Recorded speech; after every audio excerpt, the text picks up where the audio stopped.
Newcastle and Sunderland. These two northeastern teams absolutely hate each other, and they've got some of the most passionate fans in the country, but also some of the most violent. Trouble between these two sets of fans is certainly well documented and almost guaranteed. But which team has the better stadium? Let's find out.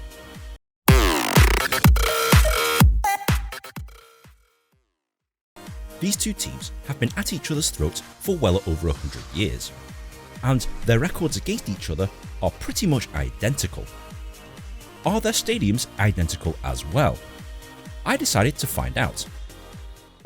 I've driven 150 miles to my first destination, St James's Park, home to Newcastle United, one of the best supported teams in the country, and their fan base is certainly well famous. The Geordies, the Magpies, the Toonami.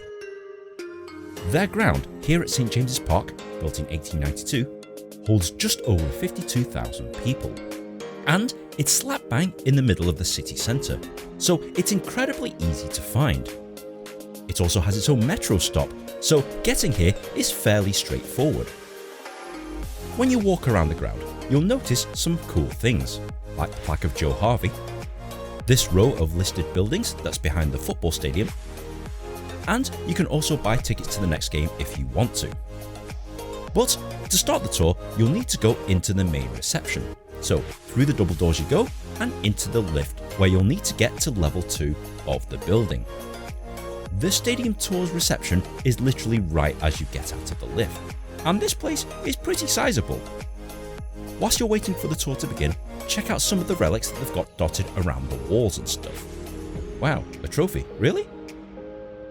The tour actually begins at this spot, and it's at this point that the tour guide tells us that because there's a match on tomorrow, that we'll be doing the tour completely backwards. So we actually go to the players' entrance first of all. This is where the players enter the stadium. It's actually a very nicely decorated part of the building.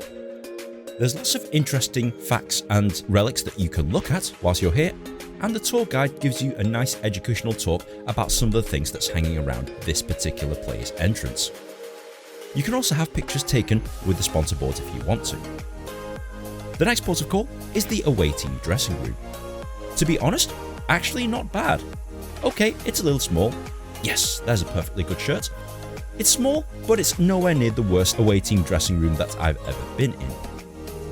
Overall, this is not bad, and you certainly get some cool talks as to what goes on in here. But it's nothing compared to the home team's dressing room, which, as you can imagine, is a damn sight better. Now, because they're playing Crystal Palace tomorrow, all of their kits are pretty much set up ready to go, so unfortunately, you're not allowed to take pictures actually sat on these seats when there's actual player paraphernalia on display, but it's kind of cool to see what it actually looks like on a typical game day. Ordinarily though, you do get to sit in the seats and take pictures of these, etc. But the inside of the stadium itself is actually very nicely presented, and it's very well branded pretty much throughout the entire stadium. So the next stop is the player press conference area. This is where the press conferences happen, and you can even climb up onto the stage and have your picture taken and do a fake press conference if you want to. Obviously, I didn't want to embarrass myself in front of these nice people, so all I did was climb up on the stage just to film this damn thing, but overall, this is a cool photo opportunity, especially if you've got kids. After walking out of the press conference area, you're then led towards the players' tunnel. And yes, you do a tunnel walk to Newcastle United's theme tune.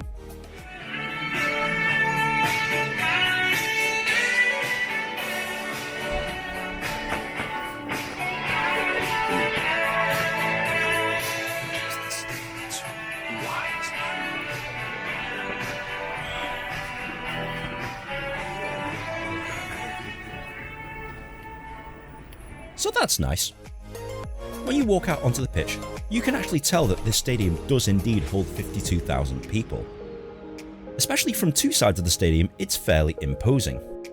There's lots of photo opportunities out here, especially along the pitch and of the dugout seats and the entrance of the tunnel, so take plenty of pictures whilst you're here.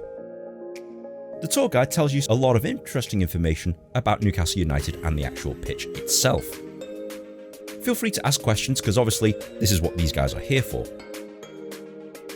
After you've done that, it's time to walk back down the players' tunnel and into the lift, where we'll go up several levels above the ground.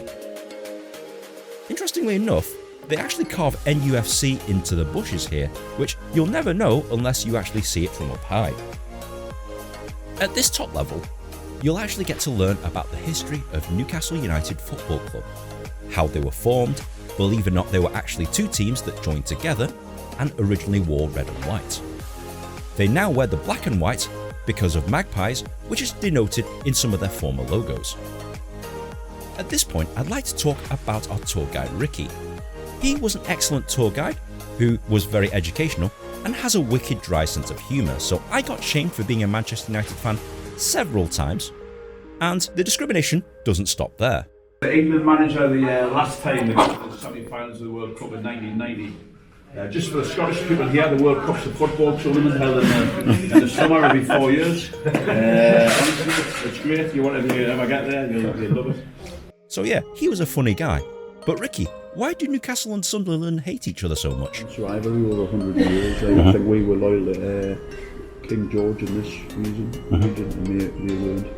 And that's why we get Geordies, because King George, George's men, King George. And then it was the shipbuilding who made the better ships. So we call them Mackins, and it comes from there. The way they speak slightly differently to me.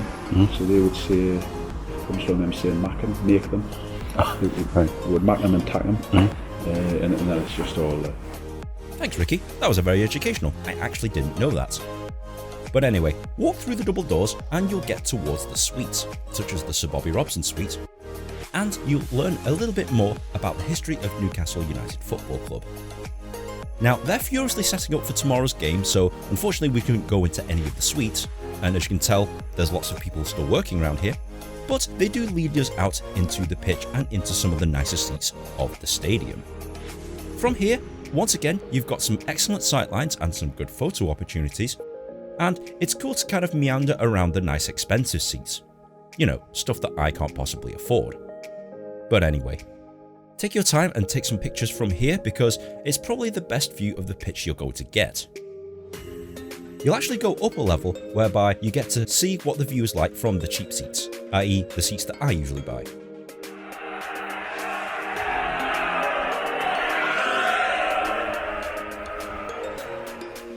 And you can actually see the Newcastle skyline from above the stadium here. Not really a bad view. To really get the experience of what the stadium's actually like, climb the stairs all the way to the back, where you'll find this rather interesting sign. Fair enough. So guys, I'm right at the back of St James's Park here, next to this rather interesting sign.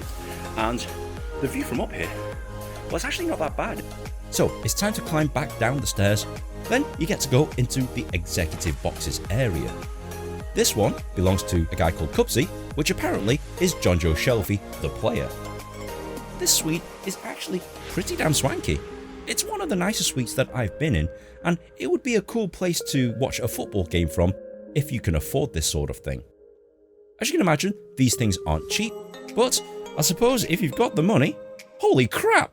£35 for a glass of wine? Are you guys serious? Jesus, man, you're killing it. You get to see what the view is like from these nice executive boxes, and you've got some really plush seating up here, which is kind of nice. And the view from up here is not bad, but it's probably better from slightly lower. Once you have a walk around some of the lobby areas, it's pretty much the end of the tour. And if you did want to do a bit of shopping, I highly recommend that you go into the official club store, which is located on the side of the stadium, and you can buy lots of interesting stuff. Wow, they still sell those? Jesus. So, just done the tour here at St James's Park, and honestly, pretty damn good. The facilities itself, pretty good. Presentation, pretty good. And Ricky, fantastic. So, definitely if you get Ricky as part of your tour, you're in for a good time. But, let's see what the other stadium's like. So it's time to step back into the car and drive 13 miles from St James's all the way to the other stadium. Right guys, I'm no longer in Newcastle, I'm now here in Sunderland.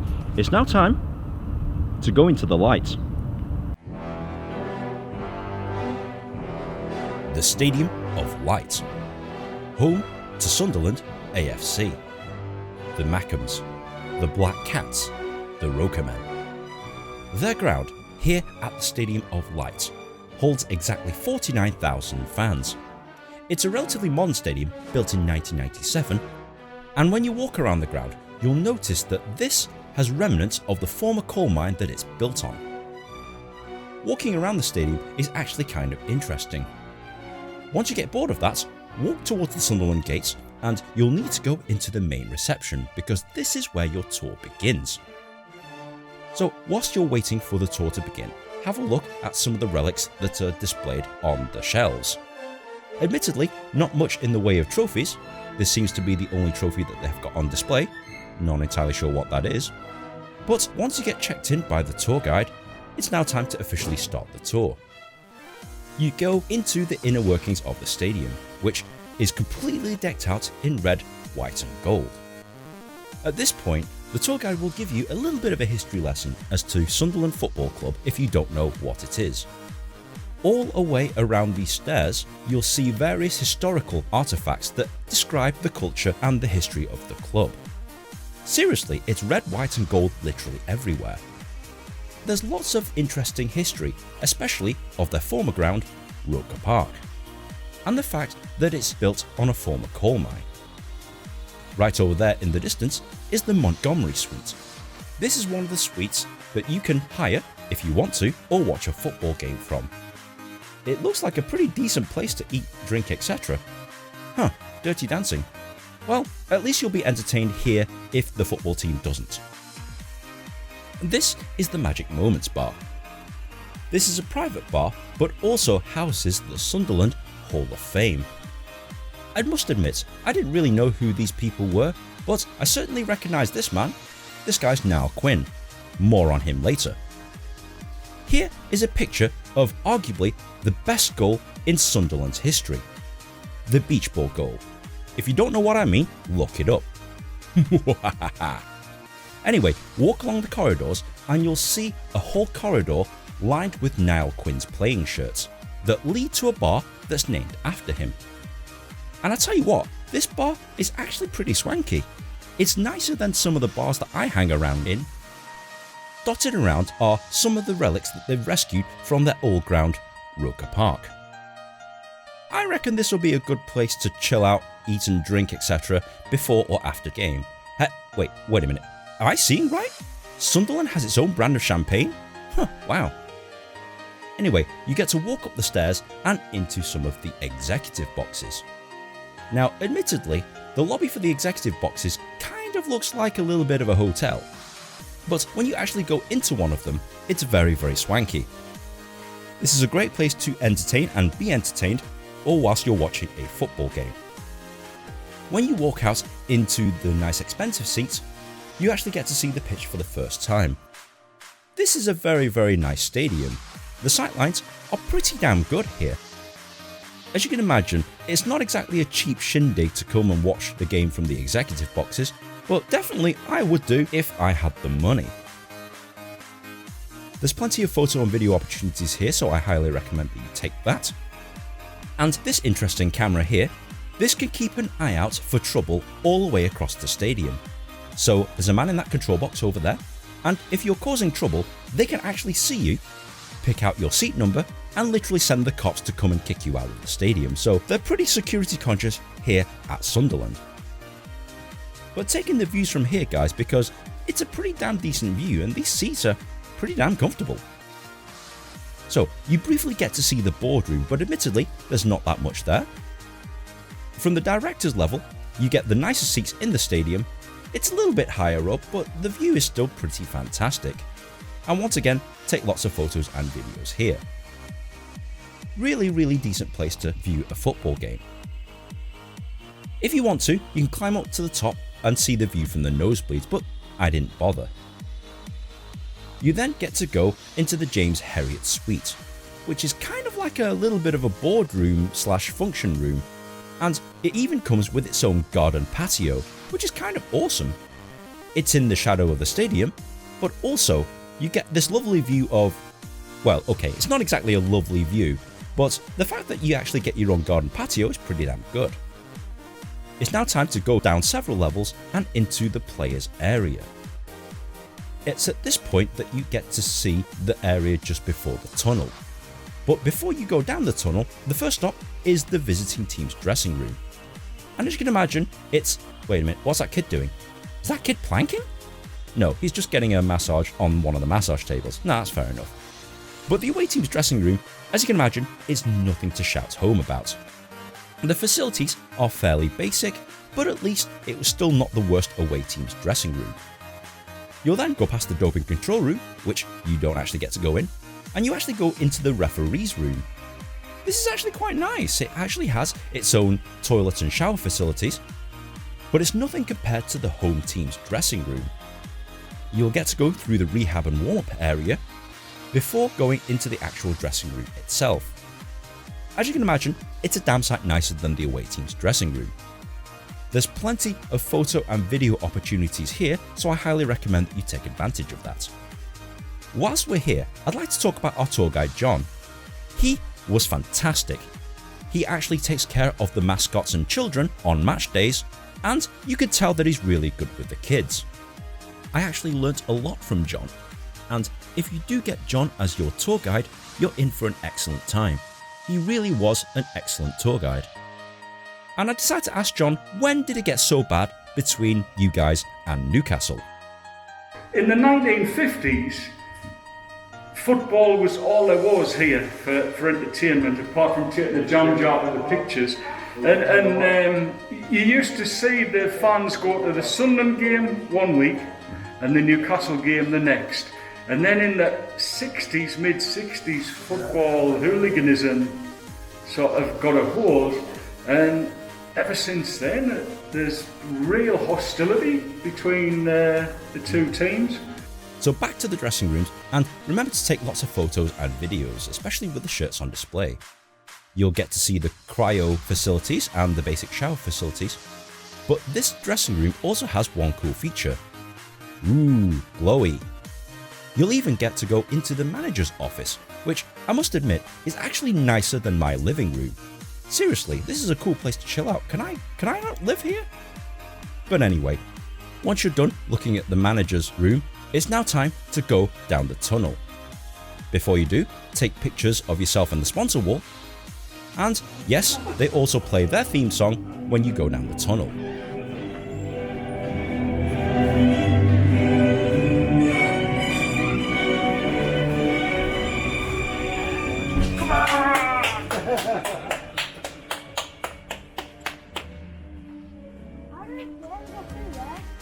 So once again, you get some fantastic views of the pitch from down here at pitch level.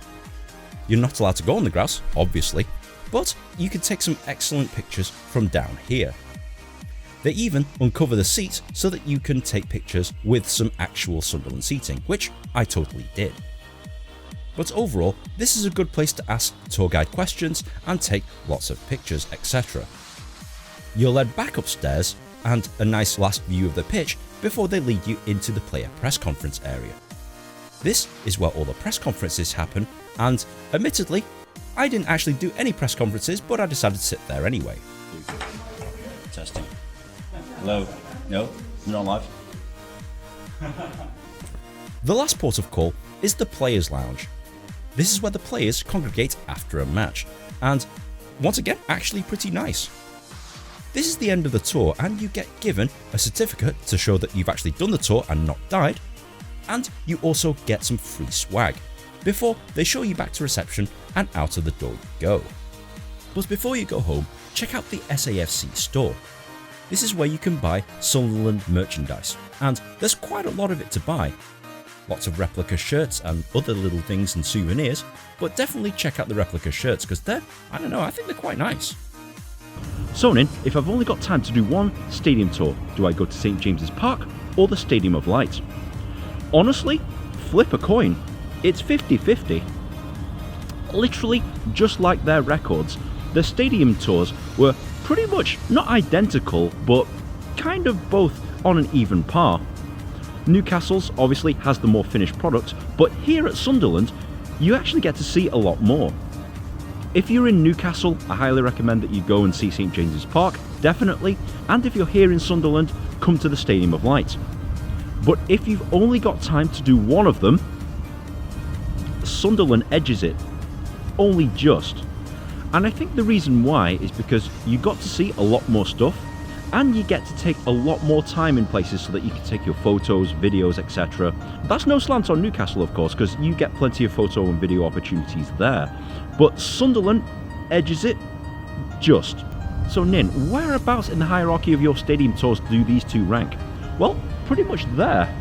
These stadium tours are actually pretty good, and for the price, definitely value for money. Okay Nin, I'm sold. What do I do? Well, you need to either come to St James's Park or here to the Stadium of Light.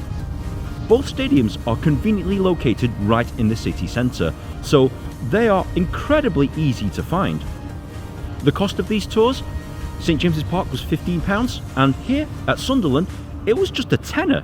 Seriously, I think this is actually the cheapest tour I've actually done, and for what you get for the money, including the free swag of course, definitely value for money. Is there anything else I need to know? Yes. I highly recommend that you book these tours in advance, and if you are booking the Sunderland Stadium tour, they might actually black out the days so you can't actually book it, but there will always be spaces available, so always ring the box office just in case you can't actually get on one of the tours. They do allow you to photograph and video everything, so that's great, and there's no restrictions on either. And both of the tour guys I had, Ricky at Newcastle and John here at Sunderland, they were fantastic tour guides as well, so I think if you get one of those two, you're in for a decent time. So once again, overall guys, these two stadium tours are literally 50-50. Sunderland edges it only by a nose for me, but you might think differently. If you have enjoyed this episode, please be sure to like, share and subscribe. Comment on the comment section below and suggest to me some more bucket list ideas, and if I get enough suggestions I'll go ahead and do that. So guys, thank you very much for watching, and we'll see you in the next episode. Just finished another day at work, working in a great job for a great football club, for a great community.